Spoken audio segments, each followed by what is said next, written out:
Mid-Michigan Now starts with breaking news. If you're just getting home tonight, we're tracking breaking news from suburban Detroit. Temple Israel, the nation's largest Reform synagogue, targeted this afternoon when a suspect drives a car right into the building and shots are fired. After swift response from law enforcement, the Oakland County Sheriff says the suspect is dead. Temple Israel says in a statement all 140 students in their childhood center, staff, teachers, and security personnel are accounted for and safe. Good evening, everyone. We thank you for joining us. I'm Mike Woolfolk. And I'm Stella Daskalakis. This is eerily similar to what happened in Grand Blanc Township last September when the Church of Jesus Christ of Latter-day Saints was attacked. Tonight, investigators at the local, county, state, and federal levels are working to determine why Temple Israel in West Bloomfield was attacked this afternoon. We are standing by right now for a live update from law enforcement, but we're going to begin our team coverage with Mid-Michigan Now's Kyle Macon. He is live in West Bloomfield for us. Kyle, what are you learning there tonight?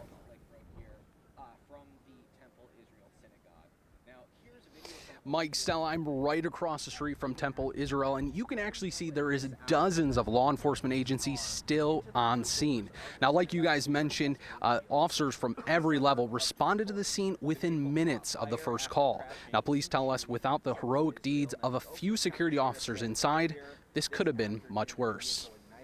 This is the important thing. No kids or no staff was injured whatsoever. Oakland County Sheriff Michael Bouchard says a suspect drove a car right through the synagogue doors. He reached the building, drove down the hall, and he was engaged by security. The sheriff can't confirm how the suspect was killed, but says he died inside the car. 8 security people, was hit by the car, and was taken to the hospital for treatment. That individual should be okay. After the incident, black smoke could be seen blowing from the building. Sheriff Bouchard says there was a fire inside, but it's still unclear how it was started. So we're on path to continue to maybe pivot to, is there anybody else involved, and the investigative side of what's happening. Bouchard also says everyone is accounted for at this time, and there is no further threat to the public. So much love in this community that I think we have to, for me personally, it's to focus on the love and the outpour to combat the hate that we see.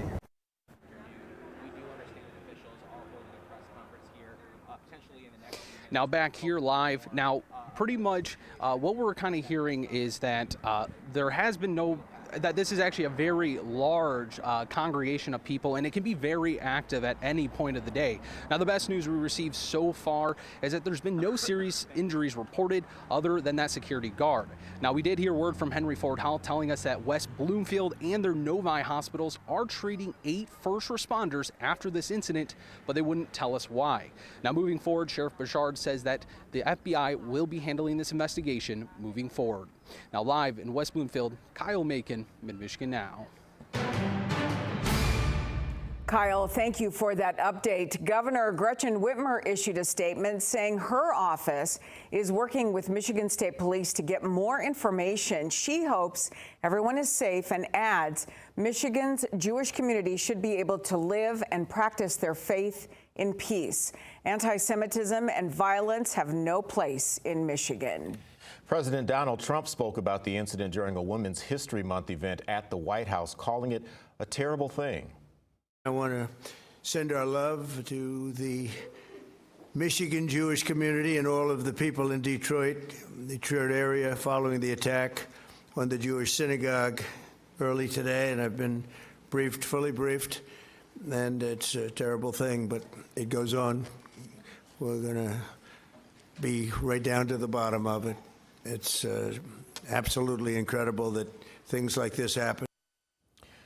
We do have more statements from lawmakers and community members available at MidMichiganNow.com. This is, of course, the 3rd church attack in less than a year here in Michigan. The most recent was September 28th, as Stella mentioned earlier, at the Church of Jesus Christ of Latter-day Saints in Grand Blanc Township. That is less than 40 miles from the temple in West Bloomfield. Local police agencies are on high alert tonight. Mid-Michigan Now's Courtney Bennett continues our team coverage. She is live outside Congregation Beth Israel here in Flint. Courtney, you've spoken with law enforcement. What's their plan? Good evening, Mike. The Genesee County Sheriff's Office says that they will be increasing patrols at local churches. Sheriff Chris Swanson tells me that he has made contact with all of the rabbis in the area. From synagogues to mosques, we're making sure that everybody has extra patrols. We remain on high alert for these types of incidents, so we will definitely be near some of the churches. 5 months ago, it was the Genesee County Sheriff's Office alongside multiple agencies, including the Grambling Township Police Department, who were responding to an attack. Just brought back some memories, and I feel for the West Bloomfield Township Police Department and their entire community, because this is an incident that we don't want to relive here in Michigan or even close to us. Grambling Township Police Chief William Rennie says he knows firsthand what the police department in West Bloomfield is going through right now. What they're going to do is they're going to look into the suspect's history. You know, what was the motive for going over to the church and doing such an act or attempting to do such an act? The deadly attack at the Church of Jesus Christ of Latter-day Saints last September left 4 people dead and multiple others injured. The man in that attack was shot and killed by law enforcement. This is a trigger for a lot of people who lived through what happened in September of last year. Responders, communities, people who lost their lives, people who are still healing from their wounds. Both Chief Rennie and Sheriff Chris Swanson say this is a reminder of how important it is to stay vigilant. We see it yet again. You had an engagement of the guard inside that building, from what I'm being told by the reports. That is the first line of defense, as an outside perimeter or an inside perimeter. My advice is don't ever think that this can't happen in your community. So you always want to come up with a plan. So because failure to plan is planning to fail. So first and foremost, I would say become situationally aware. You know, be aware of your surroundings. You know, as far as if you're in church leadership, you know, what are your strengths and what are the weaknesses of your church? You know?